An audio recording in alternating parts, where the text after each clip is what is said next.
السلام علیکم ورحمۃ اللہ وبرکاتہ۔ اللہ تعالیٰ کا لاکھ لاکھ شکر ہے جس نے ہمیں دین اسلام سکھایا اور زندگی گزارنے کے بہترین طریقے سکھائے۔ مختلف اوقات، مختلف مواقع پر کی جانے والی عبادات اور اس کے بارے میں بھی واضح ہدایات والی کتاب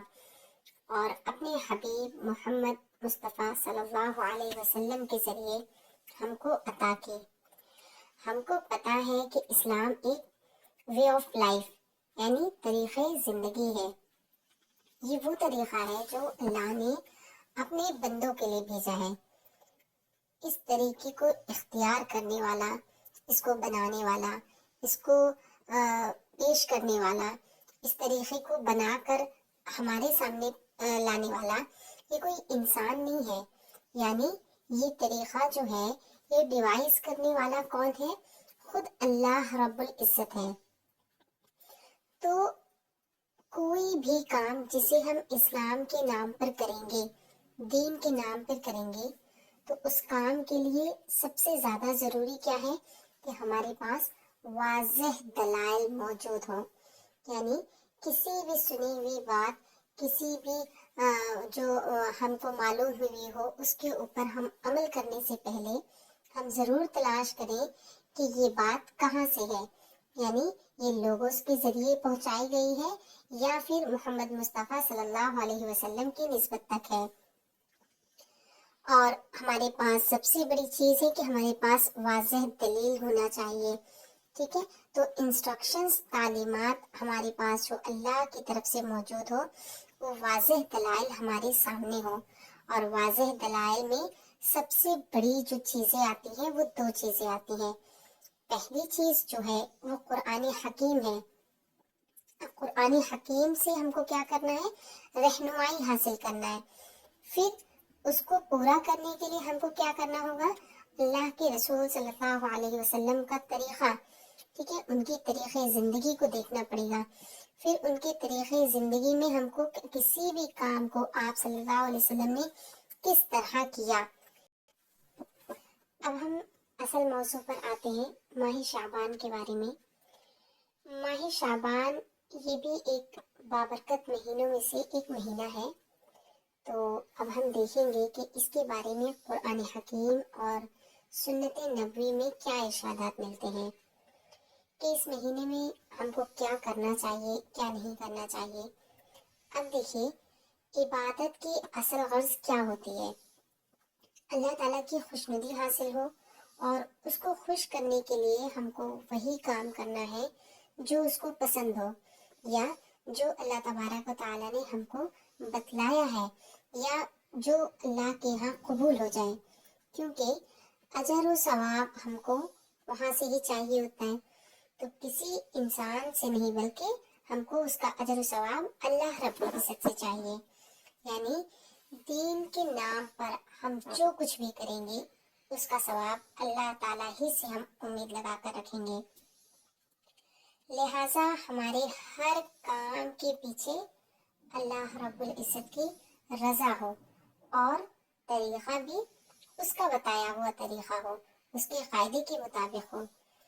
تو جب ہم ماہ شعبان کے بارے میں قرآن کی طرف رجوع کرتے ہیں، تو قرآن میں کوئی بھی خاص آیت جو شعبان کے مہینے میں یا پھر شب برات کی جو رات ہوتی ہے، اس کے بارے میں کوئی خاص آیت ایسی نہیں ہے جو اس کی فضیلت کو بتائے۔ تو ہمیں کوئی خاص آیت اس فضیلت کے بارے میں نہیں ملتی، جیسے کہ رمضان کے مہینے کے بارے میں قرآن شریف میں ہے نا کہ شہر رمضان الذی انزل فیہ القرآن، اور رمضان کی ایک رات کا بھی بیان ہے قرآن کی آیت میں۔ لیلۃ القدر کے بارے میں بھی آتا ہے کہ لیلۃ القدر خیر من الف شہر۔ تو رمضان کے بارے میں قرآن میں اس کی دلیل موجود ہے، لیکن رہی شعبان کی بات، تو شعبان کے بارے میں کوئی ایسی آیت ہم کو جو مخصوص شعبان کے مہینے کی یا اس کی کسی رات کی فضیلت کو ظاہر کرے، ایسی کوئی آیت نہیں ہے۔ زیادہ سے زیادہ جو ہمیں اس کی فضیلت کے بارے میں معلومات ہے وہ ہم کو زیادہ سے زیادہ احادیث سے معلوم ہوتی ہے۔ احادیث میں ہم دیکھتے ہیں کہ اس مہینے میں جو مخصوص عبادت بتائی گئی ہے، یعنی اللہ کے رسول صلی اللہ علیہ وسلم نے اس مہینے میں جو خاص عبادت بتایا ہے وہ یہ ہے کہ وہ روزے ہیں۔ جیسے کہ اس کے بارے میں کچھ حدیثیں بتاتی ہوں آپ لوگوں کو۔ حضرت اسامہ بن زید رضی اللہ عنہ بیان کرتے ہیں کہ میں نے اللہ کے رسول صلی اللہ علیہ وسلم سے سوال کیا کہ اے اللہ کے رسول صلی اللہ علیہ وسلم، میں آپ کو کسی مہینے میں سوائے رمضان کے اتنے روزے رکھتے ہوئے نہیں دیکھتا جس قدر روزے آپ شعبان میں رکھتے ہیں۔ آپ صلی اللہ علیہ وسلم نے فرمایا کہ لوگ اس رجب اور رمضان کے درمیان والے مہینے کی فضیلت سے غافل ہیں، حالانکہ اس مہینے میں لوگوں کے اعمال اللہ تعالیٰ کے سامنے پیش کیے جاتے ہیں، اور میری چاہت یہ ہے کہ میرا اعمال اللہ کے سامنے میرے روزے کی حالت میں پیش ہو۔ اور یہ حدیث، یہ روایت جو میں آپ لوگوں کو سنا رہی ہوں، یہ ابو داؤد اور نسائی کی ہے۔ ایک اور روایت میں ہے، ترمذی کی روایت میں ہے، یہ حضرت ام سلمہ رضی اللہ عنہ فرماتی ہیں کہ میں نے رسول صلی اللہ علیہ وسلم کو 2 مہینے پے در پے روزے رکھتے ہوئے سوائے شعبان اور رمضان کے نہیں دیکھا۔ یعنی اللہ کے رسول صلی اللہ علیہ وسلم لگاتار شعبان اور رمضان دونوں مہینے لگاتار پے در پے، یعنی بغیر چھوڑے ہوئے یہ 2 مہینے اللہ کے رسول صلی اللہ علیہ وسلم روزہ رکھا کرتے تھے۔ پھر آپ صلی اللہ علیہ وسلم سے پوچھا گیا کہ کس مہینے میں صدقہ کرنا افضل ہے، تو آپ صلی اللہ علیہ وسلم نے جواب میں فرمایا کہ رمضان میں، یعنی رمضان کے مہینے میں صدقہ کرنا زیادہ۔ ویسے تو رمضان کے مہینے میں ہر عمل بہت گنا زیادہ ہو جاتا ہے، تو اسی طرح سے صدقہ وغیرہ بھی اگر آپ نے صدقہ کیا ہے تو صدقے کا 1 سے 70 گنا زیادہ، ایک نماز کا 70 گنا زیادہ۔ اس کے علاوہ اور احادیث میں شعبان کی فضیلت کے بارے میں بہت ساری احادیث میں کئی فضیلتیں ہم کو معلوم ہوتی ہیں۔ اب یہ غور کرنے کی بات ہے کہ اللہ کے رسول صلی اللہ علیہ وسلم نے کیا فرمایا کہ اس مہینے میں لوگوں کے اعمال اللہ تعالیٰ کے سامنے پیش کیے جاتے ہیں۔ تو اب غور کریں، فکر کریں، سوچیں کہ پورا سال جو ہم نے کیا، اس دن، اس رات، اس مہینے میں اللہ تبارک و تعالیٰ کے سامنے انسان کے اعمال پیش کیے جاتے ہیں، فرشتے پیش کرتے ہیں، دکھاتے ہیں۔ تو ہم نے پورا سال کتنے گناہ کیے، کتنے لوگوں کی دل آزاری کی، کتنے لوگوں کا دل توڑا، کتنے لوگوں کو تکلیف دی، کتنے لوگوں کو گالی دی، کتنا جھوٹ بولا، اور کتنا جو ہے ہم نے برے کام کیے، کتنے گناہ کے کام کیے، کتنے ریا کے کام کیے، کتنے نعوذ باللہ کبھی ہم نے غلطی سے کفر جانے انجانے میں کر دیا، اللہ حفاظت فرمائے۔ تو ہم نے کتنے ایسے گناہ کیے، اور آج جو ہے اس مہینے میں جو ہے ہمارے اعمال اللہ رب العزت کے سامنے پیش ہوں گے۔ اللہ اکبر، یہ کتنی بڑی بات ہے۔ اب اللہ کے رسول صلی اللہ علیہ وسلم نے اس کا اشارہ بھی کیا کتنے پیارے انداز میں دیا کہ میری چاہت ہے، میری خواہش ہے کہ جب میرا اعمال اللہ تبارک و تعالیٰ کے سامنے پیش ہو تو میں روزے کی حالت میں رہوں۔ اس میں اشارہ کیا ہے، ایک مثال دے کر سمجھا رہے ہیں۔ جیسے کہ دیکھیے، اگر کوئی بادشاہ ہے یا کوئی حاکم ہے، اس کے سامنے کسی ملزم کو کھڑا کیا جاتا ہے، تو ملزم کی حالت اگر بادشاہ دیکھ رہا ہے یا حاکم دیکھ رہا ہے کہ ملزم کی حالت بالکل جو ہے خستہ ہے، بھوکا پیٹ ہے، چہرہ لٹکا ہوا ہے، بدن کمزور ہے، تو اس کی حیت پر بادشاہ کو ترس آ سکتا ہے، وہ اس کو معاف کر سکتا ہے، وہ بادشاہ کے اوپر ہے۔ لیکن اگر ملزم بالکل حشاش بشاش ہو، کھڑا ہو، ہنستا ہو، مسکراتا ہو، کھلکھلا رہا ہو، تو ملزم لگے گا ہی نہیں۔ تو بادشاہ کو یہاں کے یہ کہ اس کے اوپر نرمی برتاؤ کرتا، اس کے اوپر اور بھی غصہ ہونے کا اندیشہ ہو جاتا ہے۔ تو اللہ کے رسول صلی اللہ علیہ وسلم نے ہمیں یہاں پہ یہ اشارہ دیا ہے کہ ہم اللہ تبارک و تعالیٰ سے اس مہینے میں روزہ رکھ کر اللہ کے رسول اللہ کے بارگاہ میں جو ہے اپنی معافی منوائیں، اللہ سے روئیں، گڑ گڑائیں، اللہ سے دعا کریں کہ اس مہینے میں جو ہے عبادتوں کو زیادہ کریں، کیونکہ یہ مہینہ جو ہے ہم کو دیا گیا ہے رمضان کی تیاری کے لیے۔ تو اللہ کے رسول صلی اللہ علیہ وسلم بعض دفعہ پے در پے روزہ رکھتے تھے، یعنی لگاتار روزہ رکھا کرتے تھے، آخر میں کچھ دن جو ہے روزہ چھوڑ سکتے ہیں تاکہ جو ہے رمضان کی تیاری کے لیے جو ہے ہمارا جسم بالکل تیار ہو، کمزوری نہ ہو، ہماری صحت بالکل درست رہے۔ اس مہینے میں اعمال کی پیشی اللہ کے حضور میں اور بندے کے روزے سے تعلق یہ ہے کہ ہم بہت گنہگار، ہمارا ہر عمل، ہمارا ہر وقت، ہمارا ہر دن، ہر لمحہ ہم گناہ کرتے ہیں، ہم گناہوں سے ڈوبے ہوئے ہیں، ہم لوگ گناہوں کے سمندر میں غوطے لگا رہے ہیں۔ اور اللہ تبارک و تعالیٰ جب ہمارے خستہ حال کو دیکھ رہے ہیں کہ میرا بندہ گھر میں پانی ہوتے ہوئے بھی پانی کو ہاتھ نہیں لگا رہا ہے، کھانے کی چیزیں ہوتے ہوئے بھی وہ کھانے کو نہیں ہاتھ لگا رہا ہے، اور مجھ سے امید لگا کر رکھا ہے، میری رضا اس کا مقصد ہے، تو اللہ تبارک و تعالیٰ بندے کی حالت دیکھ کر اس کے اوپر ترس کھا کر ہو سکتا ہے ہمارے لیے اللہ تبارک و تعالیٰ اتنے بڑے فیصلے کر دیں کہ فرشتوں سے کہہ دیں کہ اس کی برائیوں کو مٹا کر اس کی نیکیوں میں تبدیل کر دو، کیونکہ یہ نام اعمال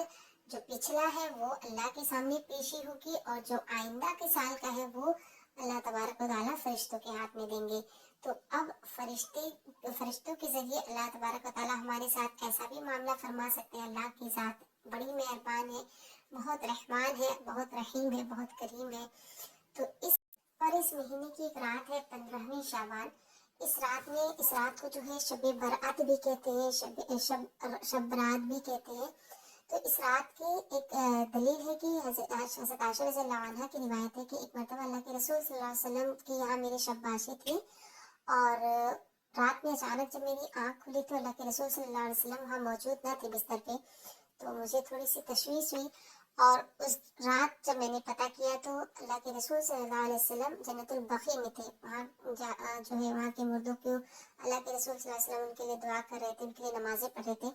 تو نمازیں تو ویسے بھی قیام اللیل کی اللہ کے نزدیک بہت زیادہ اجر و ثواب کے معنی رکھتی ہے، تو یہ جو رات کی نمازیں ہیں یہ اللہ کو بہت پسند ہے۔ اور دن کا روزہ 15 شعبان، تو ہر مہینے اللہ کے رسول صلی اللہ علیہ وسلم روزہ رکھا کرتے تھے، 13، 14 اور 15، چاند کی 13ویں، 14ویں اور 15ویں کا روزہ جسے ایام بیس بھی کہتے ہیں۔ تو شب برات جو 15ویں شعبان کا جو روزہ ہوتا ہے، اس روزے کی بھی فضیلت اللہ کے رسول صلی اللہ علیہ وسلم نے فرمائی کہ پچھلے سال کے 15 شعبان سے لے کر اس سال کے 15 شعبان تک کے جتنے بھی گناہ ہوئے ہوتے ہیں وہ اللہ تبارک و تعالیٰ معاف فرما دیتے ہیں۔ اور دوسری حدیث میں بھی ایک ہے کہ حدیث پاک کا مفہوم ہے کہ اللہ کے رسول صلی اللہ علیہ وسلم نے فرمایا کہ بنو قلب ایک قبیلے کا نام ہے، وہ لوگ جانور بہت پالا کرتے تھے، اور جانوروں میں بھی ان کے پاس بھیڑ بہت زیادہ تھی۔ تو اللہ کے رسول صلی اللہ علیہ وسلم نے فرمایا کہ بنو قلب کے بھیڑوں کے جتنے بال نہیں ہیں اس سے بھی زیادہ اللہ تبارک و تعالیٰ آج کے دن جو ہے لوگوں کو معافی کا اعلان کرتے ہیں، یعنی اس رات جو ہے بہت سے لوگوں کو اللہ تبارک و تعالیٰ اپنے شایان نشان کے مطابق بے شمار لوگوں کو، یعنی بے حساب لوگوں کو اللہ تبارک و تعالیٰ معافی کا اعلان فرماتے ہیں۔ اور اس رات کی ایک فضیلت یہ بھی آتی ہے کہ شب برات جس کو کہتے ہیں، اس رات میں اللہ تبارک و تعالیٰ آسمانی دنیا پر، یعنی پہلے آسمان پر آ کر ندا لگاتے ہیں، پکارتے ہیں کہ کوئی معافی مانگنے والا ہو، کوئی مغفرت طلب کرنے والا ہو تو میں اس کی مغفرت کو قبول کروں، کوئی روزی مانگنے والا ہو تو میں اس کی روزی کے لیے اس کو قبول کروں، کوئی برکت کا سوال کرنے والا ہو، کوئی بیماری کا سوال کرنے والا ہو شفا کے لیے، یا پھر کوئی اور کسی مصیبت میں ہو، کوئی غمزدہ ہو تو اپنے غم کو بتائے، مجھ سے جو ہے مانگے، مجھ سے طلب کرے، تو آج کیا کروں گا، میں اس کو ہر چیز جو اس کی منشا کے مطابق اس کے لیے جو خیر ہوگا، جو اس کے لیے اچھا ہوگا وہ اس کو عطا کروں گا، بشرطے کہ کوئی مانگے۔ تو اللہ رب العزت اس رات خود ندا لگا رہے ہیں، اور یہاں بندے کا حال کیا ہوتا ہے کہ سویا پڑا ہوتا ہے۔ تو رات کی عبادت اور دن کا روزہ یہ اللہ کے نزدیک بہت زیادہ قابل قبول ہے۔ اللہ کے رسول صلی اللہ علیہ وسلم اس پورے مہینے میں روزہ رکھا کرتے تھے، اور لاسٹ کے ایک دو جو روزے ہوتے ہیں وہ چھوڑ دیتے تھے، لاسٹ کے جو ایک دو دن ہوتے ہیں،